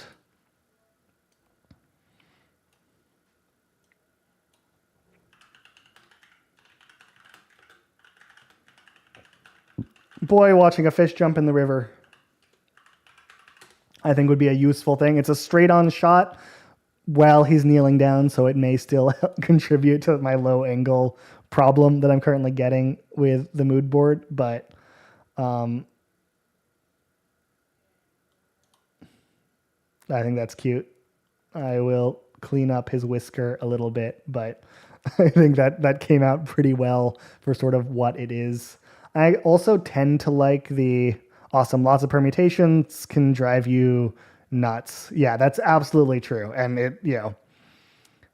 it can be painful to sort of work your way up to a mood board like this, but it can turn out really cool once you have one. And I find it an exciting challenge. You end up here. I add you in. That's so good. Do I have the dog in here? Let's add that dog in too.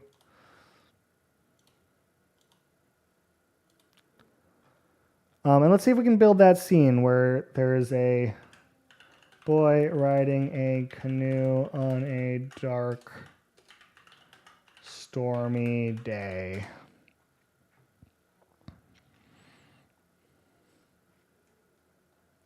And then we're going to have him being chased by a shark. I'm going to do a close-up because we're going to zoom out on the scene to then do that.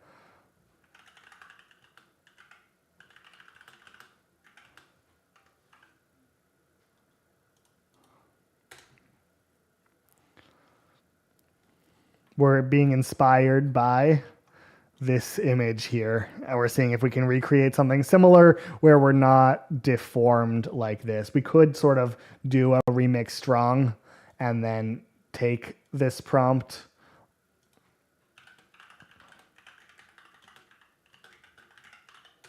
and we might get a result that's close to what we're after, but I think that it's easier to kind of build something that is right and then erase and zoom. Though I think the mood of this isn't dark enough. And actually, there's some hope for this image here, isn't it? That's cool. It's not dark and stormy enough. I may even, and forgive me for this, that was a shark dolphin hybrid. It's quite possible. I'm not sure which one you saw that you think is that, but yeah, Midjourney sometimes starts doing one thing and then ends up doing another, and it's a whole big mess. But what I want to do here is I do want to make sure that this can look like the oar is going towards the water. And then also I want to make sure it's like dark, stormy gray. And so I'm going to add some of my keywords, magical realism and, acrylic cell shaded with colored line art. Just things that help establish this stuff And then I'm going to take out my mood board while I add this in, because I think I don't have enough dark and stormy scenes. So this guy, even though I'm trying to make this sort of like terrifying moment, he ended up in a, sunlit. And I would love if it was actually had that sort of dark, stormy energy that I want. And that turned out really, really well. I don't think we really want this kind of like feathered kayak paddle. I really want it to look like a canoe oar.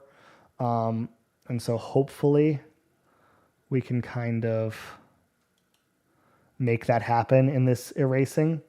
And I'll just add canoe oar to the top of this prompt.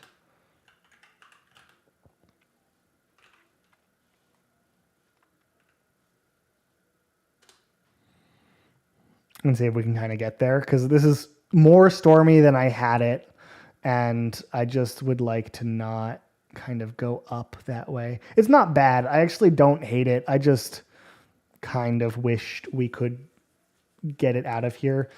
This is a rude trick. You guys may hate me for this. This is a character reference. A character reference of just the background of this scene.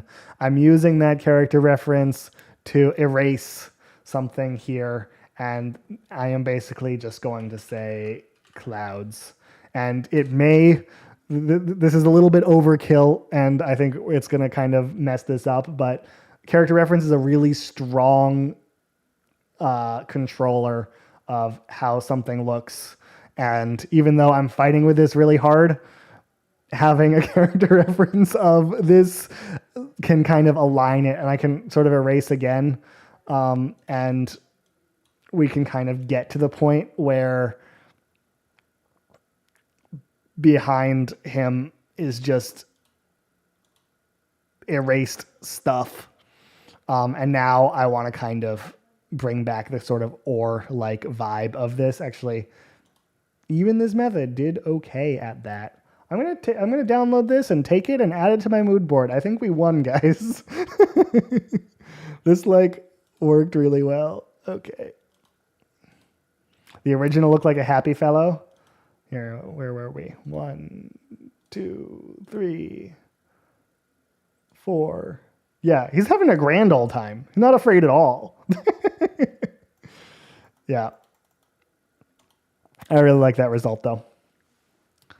Let's see. Was there another one we wanted to try? Were we inspired by any of these? I try to keep in the mood board just one character, because generating 2 Midjourney is just a little worse at. And so, yeah, doing kind of a fish. I think an animal and a character is okay. I think Midjourney can typically do pretty well at that in a generation like this. But let's do a mom walking her dog in the park, right? So kind of a character and an animal. Get a few more of those in this generation. This is a little bit less realism than some of what we had, but I think is a cool scene moment, and creating an image like this was worthwhile. I like this, but I want to have someone's face, and it's like this isn't actually hitting the style that I want very well. So close up portrait of a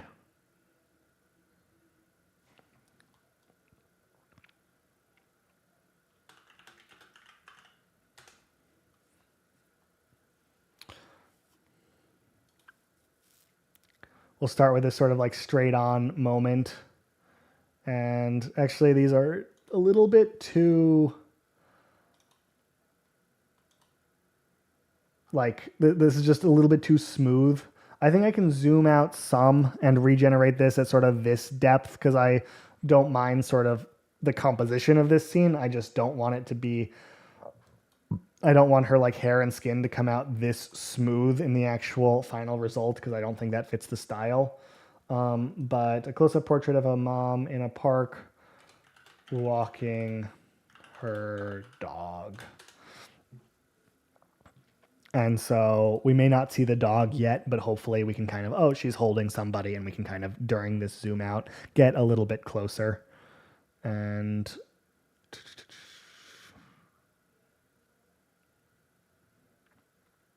okay, maybe a little too early to think about also having her be walking her dog. That was too much. That was not the result we were looking for. It's funny though. Oh, I meant to take out that part of the prompt.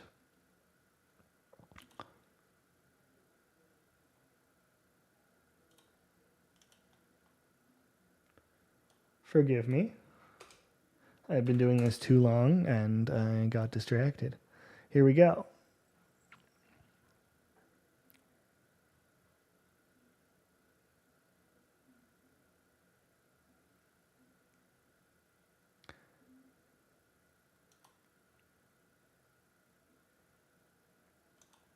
Now it's closer to sort of a regular looking person.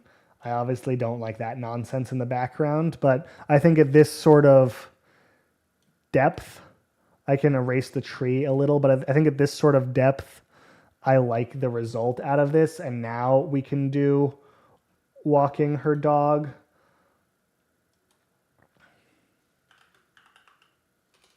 And I think the dog actually fits into the scene. She's sort of like in the back and her dog can be in the front, and it all sort of works.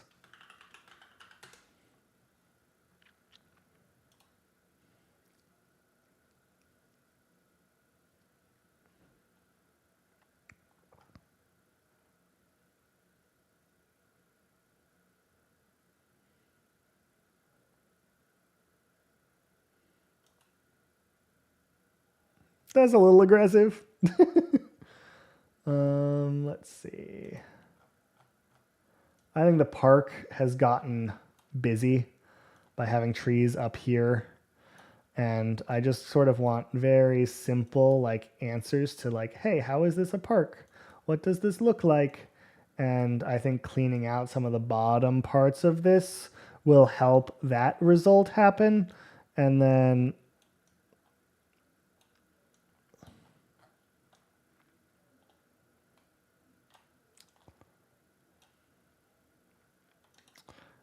the dog may fit into the scene better.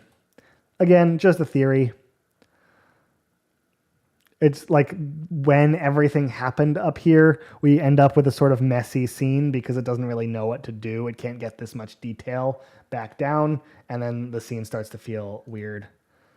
But that's feeling quite a lot better as far as like sticking to the style that I was after, and also, hey, we're going for a walk with a dog, and it feels like it could really be happening.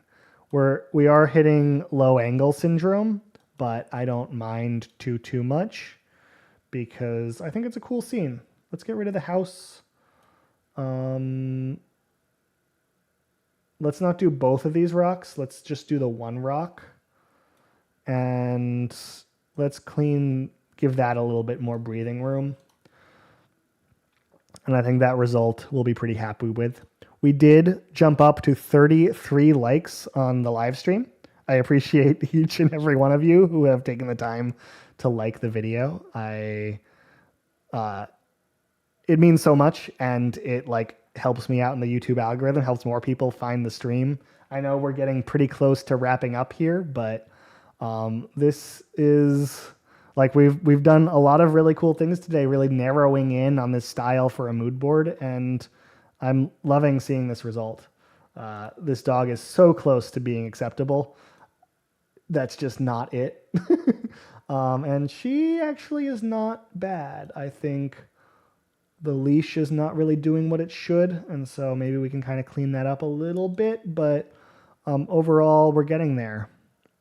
Adam, yeah, thank you. Thanks for hanging out. Thanks everyone for hanging out. There's still a bunch of you here, and I appreciate kind of having you guys to vibe with while I sort of work on this. And eventually, I think I'll end up with a pretty compelling mood board for this like painted style that stays realistic and doesn't change too much from image to image. Obviously here we can kind of recap a little bit because I think we made a lot of progress today.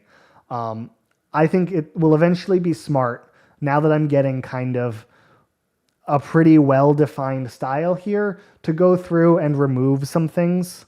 I like the workflow. I'm going to try close up and then widening shot. It's a really great hack. Yeah, I find it's really vital whenever you want like a high quality face in a scene.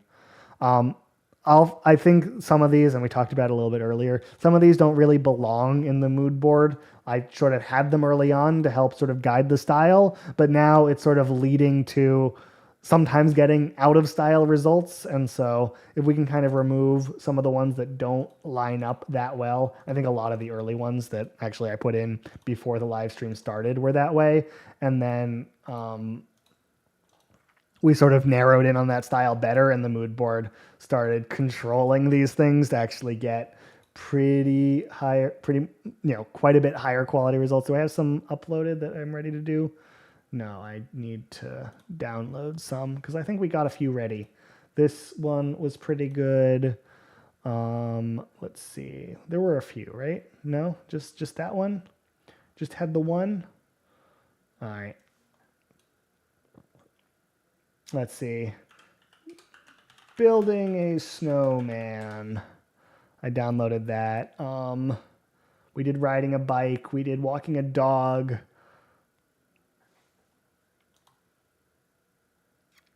I think even just right then, removing a few from the mood board helped immediately. I'm going to clean up so we don't see houses this far in the background because I think we have too many houses. 5-star review. I appreciate that, Armin. That's very, very nice. Thank you so much. And I appreciate you hanging out and chatting this whole time. It's fun talking with you and having you on the stream. So this is cool. This is a cute snowman too. Let me see if I can inspire myself from my Pixar style one. Any good ones? Let's see if we can do a teacher.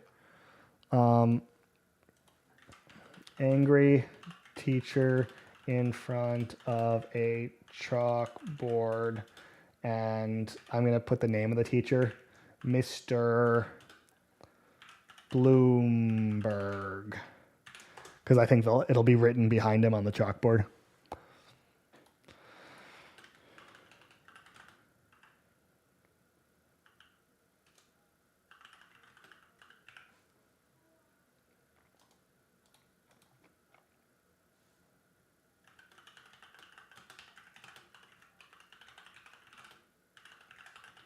Angry is too much. I might say grumpy.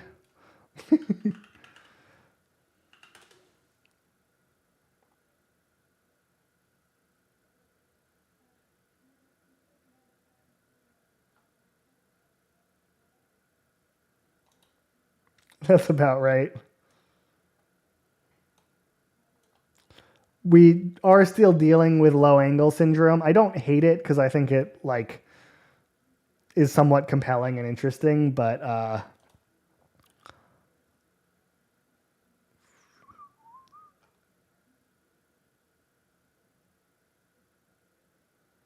that's not bad.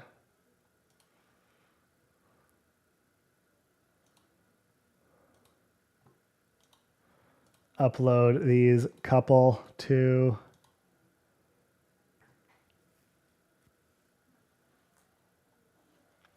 a good mix of indoor and outdoor. We have night and day. We have winter and spring. We have one autumn. Maybe we could do a little bit more. But yeah, I think this gives you an idea of sort of how important it is to get diversity, how important it is to sort of take some things out that aren't contributing to your style and getting the main. How do you keep the mood board set in every image set? That's critical and important. So yeah, in personalize, you can select a mood board, and you have to make sure that you don't really have two selected unless you want multiple mood boards contributing. But once it's defined, or here under personalize, you go into the mood board, you can click set as default. And so turn on, turn off, turn on, turn off.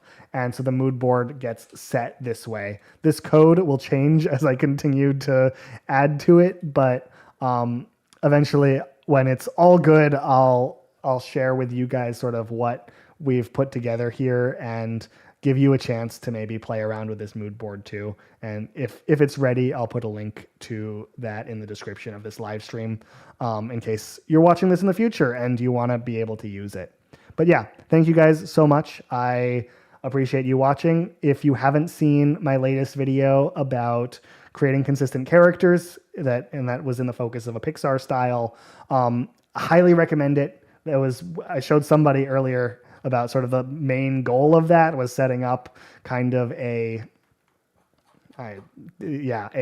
prefer option, so you could set the name of a character to a custom parameter and then use that name to define what your character looks like and how they will generate, and then be able to generate them however you want to, whenever you want to, and kind of work your way up to kind of great looking images every time. And it's a little complicated, just like creating mood boards, but it's absolutely worth, if you have a project like this where you need a character to look right, absolutely worth putting in the time. But go ahead and watch that if you want to see something next. Otherwise, thank you so much, and I'll see you in the next one. Take care, everyone. Bye. Thanks, John. Bye, everyone.